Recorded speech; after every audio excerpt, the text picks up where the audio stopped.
మీరు ఎప్పుడైనా గమనించారో లేదో, ఒక్క శివలింగానికే ఒక ప్రత్యేకమైన గుర్తు ఒకటి ఉంటుంది.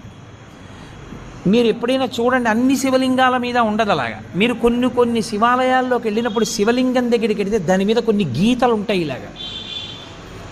అది ఏమిటో తెలుసా గీత? అలా గీత ఎందుకు ఉంటుందో తెలుసా ఎవరికైనా?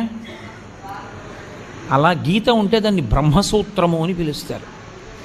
అలా గీత ఉంది అంటే నీ అదృష్టం పండి నువ్వు అక్కడికి వెళ్ళావని గుర్తు.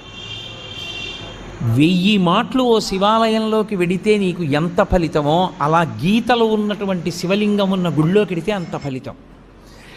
విశేషమైన ఆరాధనీయమో అని గుర్తు. అలాంటి శివలింగం ఉన్న గుడిలోకి వెడితే తప్పకుండా మీరు మీ ద్రవ్యాన్నో, మీ బలాన్నో, మీ సంపత్తినో, మీ పాటనో, మీ పద్యాన్నో, మీ కష్టాన్నో అక్కడ వినియోగించాలి. శివలింగం మీద